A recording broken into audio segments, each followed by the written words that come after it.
think we are live. Okay. Hi, good morning, good afternoon, good evening, guys. We started this break the chain series somewhere around March. One of our initial guests was Debarnob. He had lot less hair at that time. And one of the biggest concerns that Debarnob had was like, will I be presentable because of the lockdown? So I told him like, you just have to look at my hair. Okay, and you will obviously basically, I mean, like, I have not had this much hair since I was like, I just joined G just after college. And like, I like, it feels good to go back to the 80s or 60s or 50s or Yeah, whatever true. that It's we have completely a right now. a retro So look, yeah. Devarnav right now is in somewhere. Yeah, Devarnav is reminiscing his Golden Gate Bridge time. On his background, you will probably see Golden Gate Bridge somewhere. He is in Calcutta right now, but he'll still figure out. So Devarnav is actually going to join the bank from next week onwards, right? So all his LinkedIn posts, etc., will basically vanish, and he's going to be like official. I mean, he'll actually going to be charging for his advice from next week onwards, right? So this is like we got like an exclusive session before that. Just got him right in time before we actually go ahead and do it. Okay, guys, before I start, just a couple of things. If so, we did a session with Devarnab on April 12th. The link is available in the description of this video. That basically described about what sort of jobs are there in finance. He classified on the basis of investment banking, treasury, operations, mergers and acquisition, analyst, as well as corporate finance roles, and how to get into those. Now, today we will have a slightly in-depth deep dive into the world of finance. So this is basically for two types of audience. First one is those who are preparing for CAT this year and they want to look at finance as a career option when they get into a IIM A, B, C, X, Y, Z, whatever you want to, wherever you want to go. We will look at how realistic a chance that you have to get into finance with the background that we have. Obviously, we cannot do an in-depth profile analysis as such, and there are a lot of subjective things also which come up.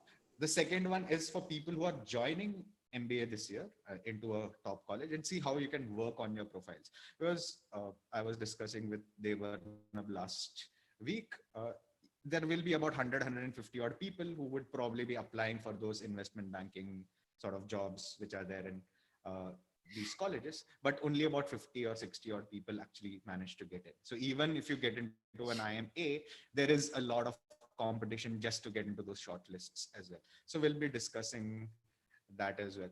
So they were given that you are going to join the college, the job next week onwards. How does it feel? I mean, like it's like a vacation getting over, or like you are just completely bored of your mind and raring to go and start work. Well, I think a combination of both. I think at some point you get bored of not doing anything productive per se. But at the same time, this free time actually allowed me to think about multiple other ventures, which probably I don't get enough time to think about in a Mhm. in a life full of hustles, right? Especially when you're in a college or when you're working, when you have daily requirements that needs to be met. I think that's when you stop thinking beyond what you're supposed to do. I think this free time was a good breather for me in terms of what all things potentially I can do in the future, what all things are there in the market. I think I looked at multiple things over the last month or so, and I think yeah, I think it's a good time to start working. I think yeah. I mean, it's a good break. I mean, otherwise, usually you get out of college and directly into work. This is a nice Yes, time to reflect on somewhere working. yes, Okay. yes. So again, before I start off, Debarnab has has started a LinkedIn set of posts which are there. He analyzes stocks on LinkedIn. If you want to go and check it up, please do have a look at that as well. Obviously, he's going to not do it from next week onwards, but these are his predictions about, like, some shares, etc., that you can buy over the next 5 to 7 years to become a millionaire or a billionaire or whatever you want to. Hopefully I'm Okay, right. so Hopefully I'm right. let's look at finance as a portfolio. Like, so uh, you spoke about a lot of jobs which are available. The types of jobs, like for example, a corporate banking job, a treasury job, a front end uh, investment banking job, etc. So is there like a in a college, is there like a pecking order, like people want to go for this job, or is it like people have already decided that, okay, I am probably suited for this type of a job, and that's why I will try for only this particular type of role? What has been your experience in college? So my experience has been completely different in IIM Ahmedabad and at HSC Paris. So in India, there is a tendency of making a pecking order, even if it's not required. So let's talk about engineering, right? So everyone knows there's a pecking order of computer science, followed by electrical, followed by mechanical, so on and so forth, right? I mean, that's not really required. I mean, people can pursue whatever they are interested in, right? So same goes for finance. A pecking order is not really required to have, but then in India, we generally tend to see that there is a pecking order in the B schools. So if you really ask me what the pecking order is, I would say I think the PEVC, for the uninitiated, it's private equity venture capital jobs, which are probably the most in demand. Also because they are less in number and the pay is good. Followed by probably markets and investment banking jobs, and then followed by probably corporate banking or corporate finance or treasury jobs, right? So this is roughly the pecking order that we see in India. But when I got a chance to do a double degree in an exchange program with HSC Paris, I did realize that people do essentially want to work for certain sections in the finance world, and that's what they stick to. So yeah, so that's the reality. Okay, so how do people decide? I mean, what has been your experience? I mean, you've had a chance to study in HEC as well as in IIM Ahmedabad, right? So what has been the rough background of people who get into, okay, let's start with the first one, which was PE and VC sort of funds. What has been the rough background of people who get into the PE VC area? So before getting into PEVC, I'm going to talk about finance domain in general, right? What are the kind of people who generally look for finance roles? And before I start, I would like to give a disclaimer that this is just my interpretation of what I have experienced and what I have seen my batchmates go through in summer placements and final placements. It's not to be considered as a Bible, right? So I'm sure other people might have had other like other experiences. It's your, obviously, I mean, people should do some more research on their own side. This has Definitely, been your definitely, experience. Yeah. definitely. Yeah. So there are there are mainly two kinds of students who aspire for the finance jobs.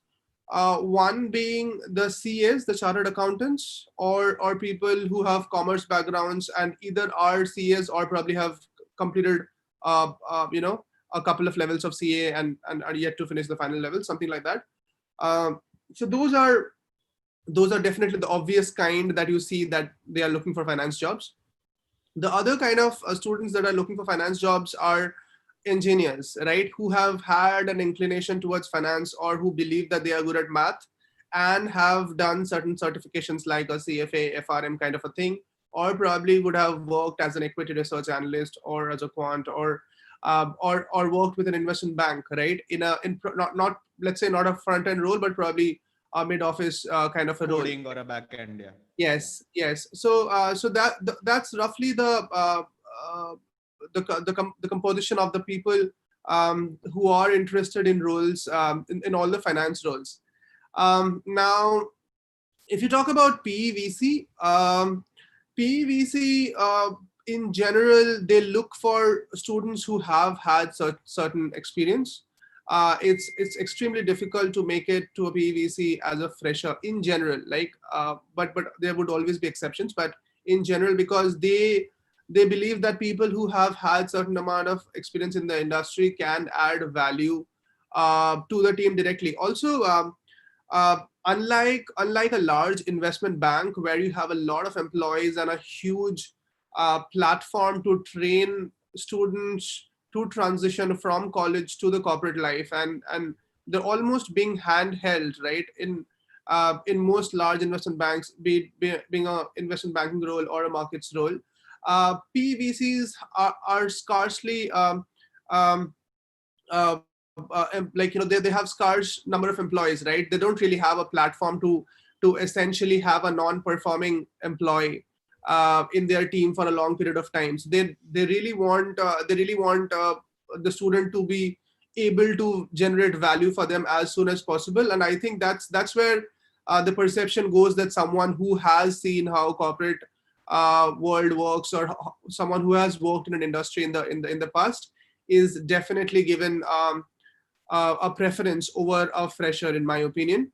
What kind of experience does help in a PEVC? I have seen people coming from consulting backgrounds, probably getting some amount of traction from the PEVC firms.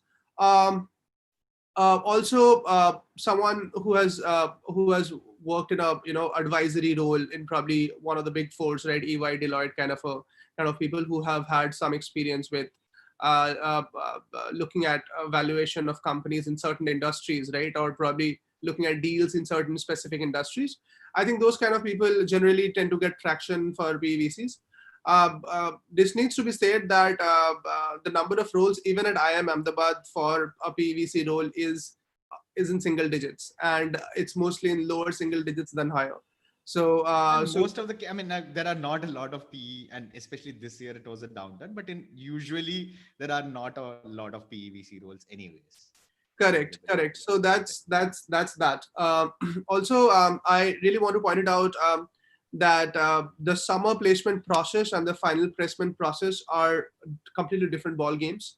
So summer placement happens pretty early once you enter the college, and it's basically based on what all you have achieved before you entered the college.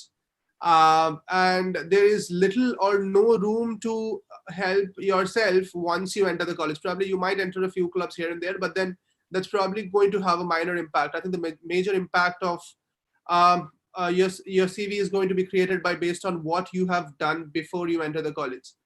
And however, final placements do provide a redemption chance for people who have not quote unquote build a portfolio, right? So I think that's where people do get a chance by building up grades, participating in projects, competitions, and essentially building a profile over the next 2 years. And completing your CFA. There are a lot of people who complete a CFA through the Yes, that complete or start, right? A lot of people start as well. So start.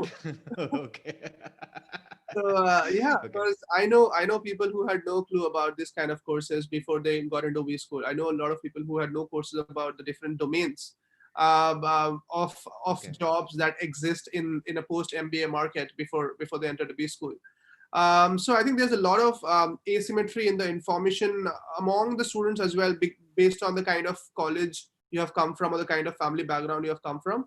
And hence we do see. But then the good part is I have seen a lot of people actually redeeming themselves in the final placements, because in the final placements, unlike the summer placements, the 2 years of your B school becomes the most important point on your CV, right? What all you have done in the 2 years becomes more important than what you have done before entering the B school, right?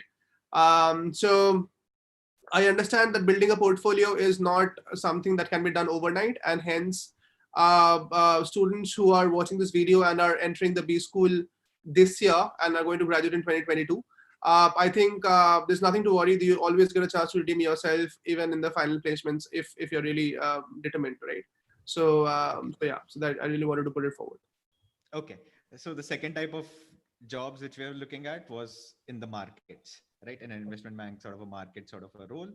What kind of background and what is the background prep which is required? I mean, a CFA is bare minimum, or even without a CFA, you can break into that roles. Yes. So Yeah, so I'll start with markets. So in markets, roughly every company offers one or two roles at the end, right? And for those one or two roles, they kind of, they kind of shortlist close to 25 to 30 people get shortlisted, and out of them 1 to 2 people get selected, right?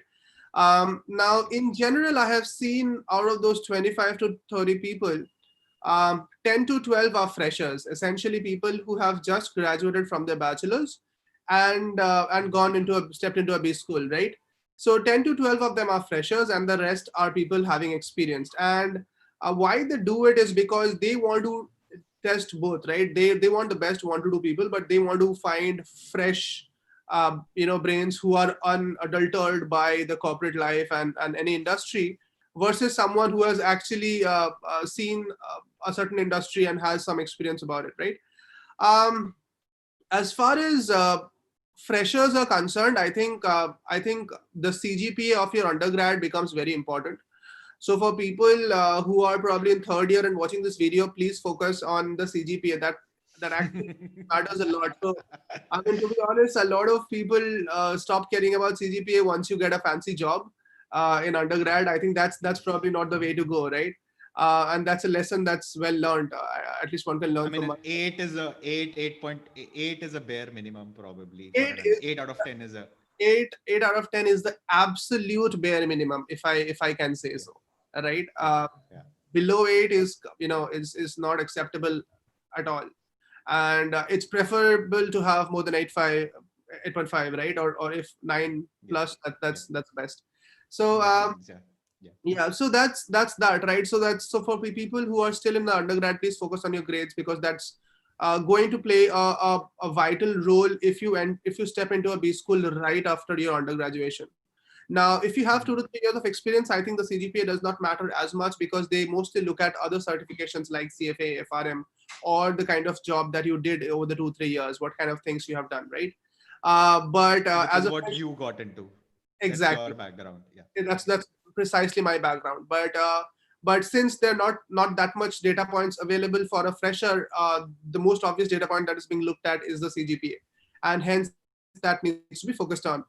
The other thing, so I'll start with what is usually looked at for freshers, right? So for freshers, CGPA is important. The other thing that is important for freshers is what you do um, out of your way to show your interest in the domain of finance, right? What all internships that you have done, what all projects that you have done, right? So now one person can reach out to a professor in an IIT or an IIM and try to get a project which is probably related to quantitative finance, right? Now an engineer can do that, right? Or someone can do a project related to macroeconomics, right? So these are the kind of things which is really valued and which acts as a proxy for your interest in the domain. Because I think I think the companies also want to hire someone who has genuinely been interested in the domain of finance over the years, and that's something which you can only show by doing things which are not a part of your curriculum, right? Like going out of your way to do projects and assignments and internships, right? Or certification courses, right? So you can, like, CFA allows you to do one level even when you're undergrad college. So people yeah. can do a CFA L1 kind of a thing, right? Or an FRM L1 kind of a thing, right? My personal choice is CFA over FRM, because FRM slightly gets into a bit more niche. It's more into risk management kind of a thing.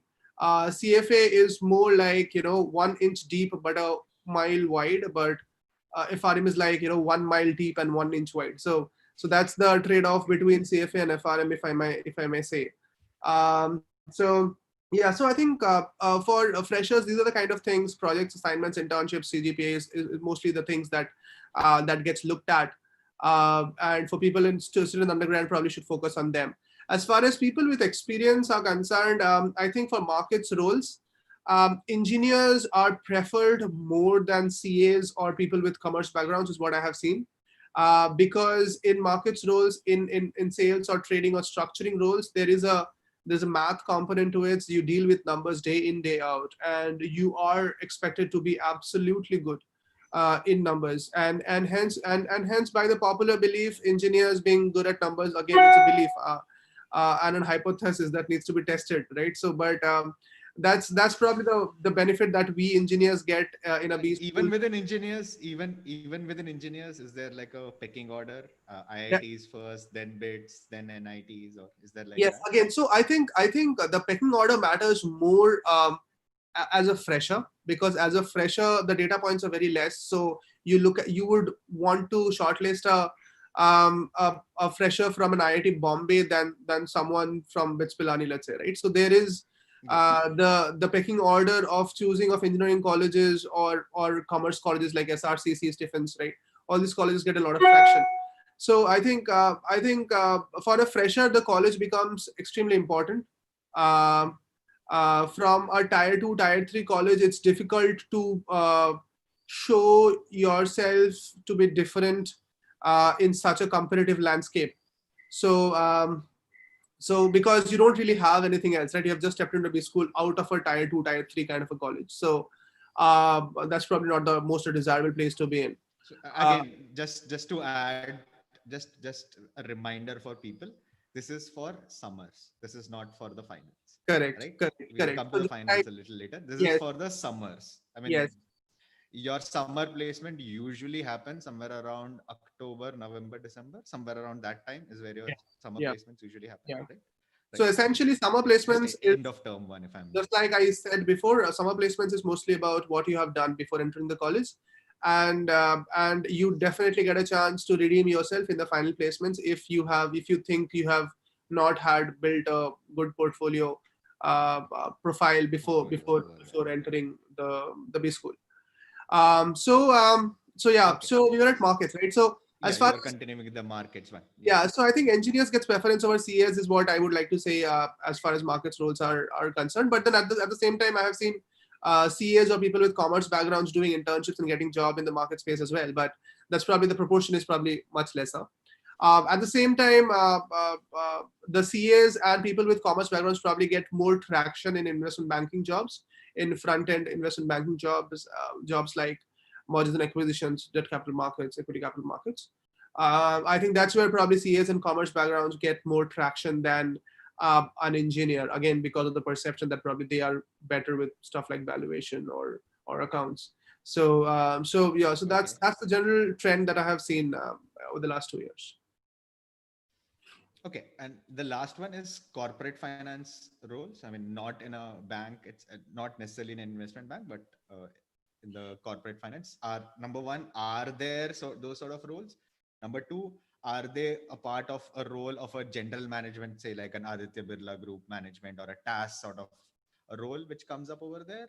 Or are there like pure play general management, corporate finance sort of roles which are available? So And what are the requisites for that? so you mentioned about Aditya Birla Group and TAS. I think those roles are considered as general management roles, where they're taught about a bunch of different things and are not really focused just on finance, right? But if you talk about corporate finance roles like Reliance Treasury or Amazon's finance division, so all these big companies also do have a finance divisions who essentially take a call on the financial feasibility of their projects. Now, let's say if Amazon wants to start a project. Now there's certain upfront costs that the firm has to bear, right? And then the certain future cash flows that they estimate to have, right? Now it depends on the finance division and the corporate finance guy to essentially look if the project is financially feasible or not. It might look good on paper, but then is it financially feasible considering the amount of risk that the particular project has, right? So so roughly these are the kind of things that corporate finance guys do. To be honest, in India, if you talk about the pecking order, that's probably a rung below, probably considered not that lucrative, if I may say so. At least in IIM ABC. But at the same time, the roles are really good. It gives you a good opportunity to look at different kinds of businesses. Like for someone who's entering the corporate finance space of an HUL, HUL, operates in multiple, has multiple products and can see the life cycles of multiple projects and assess them and finally talk about the financial feasibility. So, Yeah, yeah, because so that, I was speaking to one of my former students who works for the Reliance Power part, and he does the cash flows and the projections, the business plans for all those things. So he was telling me like it may not sound like a very jazzy role, but actually there is a lot of pressure. There is a lot of, I mean, the same sort of pressure that you usually face. It's like a different set, right? I mean, you have in that's it, right? a It's a market, yeah, it's in the market you will probably get a lot of pressure by like on the job as such, But here there is a longer sort of a pressure. I mean, like you need to perform over a longer period of time, and there is a lot of approval which is required, the hierarchical approval which is required The only over thing, there. Vivek, that I want to mention is why they are not considered that lucrative, because they are not the core employees of the firm. Yeah. So look at a PNG or an HUL, right? So the people that gets most traction in a PNG or HUL are the sales and marketing guys, because it's an Sales FMCG, people. you need to sell your products. Similarly, for an investment bank, it's the front end office, the markets investment bank, who are generating the revenue for them, right? Gets the most traction, and not an engineer working in a investment bank. Let's be honest, right? I mean, even though you call the engineers to be the backbone of the front end employees and all that, but they're not generating revenues for you. So the amount of importance that you get in a firm also is proportional to how relevant to you or you are to the company's core businesses, right? So that's definitely a thing that mostly happens for probably an Amazon Finance or a Reliance Treasury kind of a guy. So yeah. So I will give you an analogy of what is there. I mean, if anyone who's interested in investment bank, there is a book called Liar's Poker, which is like an essential reading for all of you, right? I mean, if you cannot, I mean, if you have not read that book, there is probably you are probably not interested in investment banking, anyways. But so Liar's Poker is a book which details the story inside Salomon Brothers as such. So. One thing which he says is that if unless you are a producer, which means you don't make money for the firm, you are not going to be treated properly inside the investment bank trading floor or anywhere over there. So they make fun of all the investment equity analysts, and I mean it tells you a lot of things which are not very savory as such. So I mean, if you guys want to read, I mean, please do read that book, which is Liar's Poker. uh, you have read that? Oh yes, I have read. It's like okay. So coming back to how to get into this. Okay, so this is what is required over here.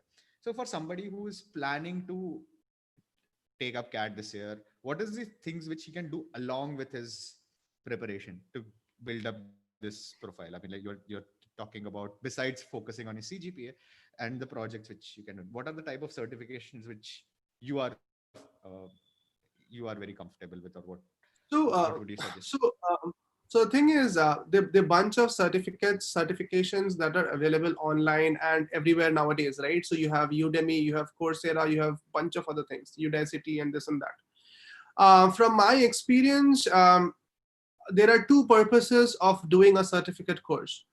The primary being to gain knowledge and to actually talk about what you have learned in that particular certificate course, and the second that can act as a, that can signal to your potential recruiters that you are well versed with a particular topic, right? Now, as far as the first part is concerned, I think there are a bunch of courses in Coursera, at least I found, which are pretty useful, which can essentially help a lot of people from non-finance backgrounds to have a very smooth, in-depth knowledge of finance, right? But how much do they signal to the potential recruiters? I'm not very sure, because since anything which is in abundance, right, loses its value, is what I have seen in general. And since you see almost everyone in the job market has a bunch of Coursera courses on their CV, and hence the unique proposition goes out of the way, right? So which is why I think if you really want to signal your potential recruiters an international degree like a CFA or an FRM, which is recognized globally, right? I think that's the kind of thing you should do to signal your potential recruiters. But as far as If building you your were to simplify, if I were to simplify, so on a Tinder profile, if you actually put up like, you have visited Goa, it's not going to be that great. But if you say that, you have visited Switzerland and Paris, etc., you might get more traction. That's what you're saying. probably that's a good analogy, I would say.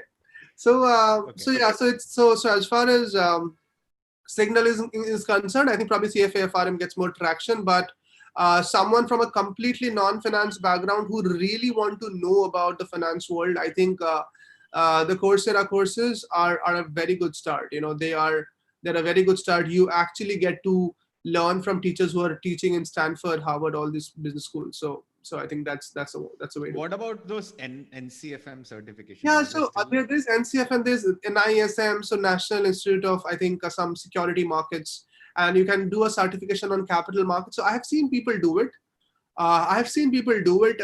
But I'm not very sure. I mean, I don't think they get as much traction. I think it's better to have As a that. CFA or a FNFA? Yeah, I think it's better to have that than a Coursera course for sure. I think like for a CV perspective, probably that is a better value add than a Coursera. But yeah, but that's if someone is fresh and has not decided what to do, probably that's not I would recommend. I would recommend them to do a CFA or an FRA. Okay. So there are a couple of questions before I wrap this up. But before that, I'd just like to tell you that Debarnob has sent me a playlist on YouTube. I will update it on the I'll update it on the description of this particular video. If you want to watch that, have a look at it. It's a broad understanding of how to get into. I mean, what are the finance roles? What are the different terms, So, etc. You want to describe more? Yeah, please. yeah. I'll just say I'll speak for a minute about those set of videos. I mean, those are very close to my heart because probably that has helped me a lot, and those are considered as Bible for all people pursuing finance jobs in B schools, right? So if you go through those videos, so it's a playlist which has roughly 25 videos, each roughly 20-minute long. They are by Professor Ashwath Damodran. So he's a professor at New York University Stern, Yeah. and considered probably the god of investing value and valuations, right? So Valuation is the book which it's like a Bible for everyone. Exactly. So the point is, if you go through those videos, I think you don't need to read the book. So it's an easier way to learn from him itself. So I think that's definitely one of the things that people can take a look at to have an understanding about how we value companies in general. So yeah. Okay. So just a couple more questions before we finish. First, Also, if people are online, we can take questions. If anyone is online, we can take questions from them, if you may say so. I don't know if I can't see anything. They don't usually. I don't usually take questions over there. So that's okay. Perfect. Usually Perfect. that's Perfect. Yeah, and so just a couple of things which I would like to ask. So there are a lot of ed tech sort of jobs which are there are a lot of fintech sort of roles which have come up. I mean, the fintech is a really hot sort of area as such. So do any of these financial fintech companies come and recruit from your colleges, or that's you guys are too expensive for them? No, I think they do come. They're not many, but there are fintech roles that are all that do visit the campuses as well. But I'm not really sure someone who has always aspired to do a finance job go to such roles. I think it's more um, a tech guy who knows a little bit of finance who enters the fintech role rather than a finance guy who knows a little bit of tech. So it's more a tech world than a finance world is what I would say. But at the same time, the world is changing, and I think I was talking to you that how portfolio managers may go out of business in the future, right? So it's always good to know things, what's happening in the tech world, to know machine learning, artificial intelligence. Even though you're a finance guy, it's important to know quant trading, algorithmic trading, things like that. It's always a value add. I think it's very important. I think at least at this stage of the career, to remain curious and to learn as much as possible of things that are relevant now or you think are going to be relevant in the future. Because most of the jobs that are going to exist 20 years from now don't even exist now. So the nature of jobs are changing. I think with the coming of algo trading, the number of people who used to do manual trading for equity shares have gone down by 90% in most investment banks. So that's the reality, right? So I think jobs, the nature of jobs are changing. It's very important to be up to date and to keep a close look at the kind of skills that are in demand today, right? Because what is in demand today, may not be in demand tomorrow. So it's very important for us to be updated. Another thing, Vivek, that I wanted to say right at the beginning of the video, but I forgot to say that I think from my experience, CVs are extremely important in a B school. So I'll tell you why. Because unlike an undergrad where you probably go through a screening process via a test or something, in a B school, the whole first round of screening happens based on your CV. So essentially, the CV is a proxy of who you are. And basically, the CV is basically you, just that you are not present there, right? So it's very important to put things in the most precise and informative and manner, so that the message gets across to the recruiter. um, um, Everyone knows that recruiters probably spend less than 15 seconds on each CV. So it's very important to put across the things that you want to convey, right? It's all signaling in a CV, right? So the things that you want to signal and that you want to convey the recruiter is done in the most succinct manner, right? Because I have seen people with amazing profiles and bad CVs get swindled away by people with not so good profiles and amazing CVs, right? So that's the harsh reality that I have seen in my batch and with my friends. I mean, Which CV is has to CV is at least a 1.5 month job. I mean, like you I have to think at least, yeah. yeah, so I think that there's a considerable amount of time and energy that you need to put in it, and because that's what represents you in your absence, right? Yeah. Okay, cool. Just last question before I wrap this up. I missed this out again, just like you missed it out on the CV part. I missed out in the one part. There are a lot of jobs which used to be available in credit rating agencies and equity research also. Do those companies still come to top campuses and recruit? And what are the type of profiles which they offer, and what are the type of jobs that they offer? I would say very few. I would say very few. So the four kinds of jobs that I had mentioned earlier in the finance domain comprise about 90 to 95% of the finance jobs on campus. The other jobs are like asset management, equity research, maybe credit rating, or some kind of algo trading. So these are the kind of jobs which exist, but then probably one to two roles per 1 to 2 jobs per role. Um, but still there are a few such jobs. But so the thing is, a lot of these credit rating agencies and equity research firms have started hiring from at the undergrad level, because they believe that an equity research analyst can be trained straight out of undergrad. A lot of times even from engineering colleges they get hired. So the number of equity research roles, especially at least in top IIMs, is probably getting lesser and lesser by the day. I think equity research firms still hire from firms like IIM Indore, if I'm not wrong. Indore Koikor. I think that's where equity research roles are still prevalent. But in top IIMs, probably that those roles have become lesser and lesser by the day. Okay, we have exceeded our time. Thank you very much. Like this video, please do share this with your friends. And we'll Thank you. Thank wish you. Debarnob all the best on his career, future. And thank you very much for joining in. Thank you so Goodbye. much. Thanks for your time.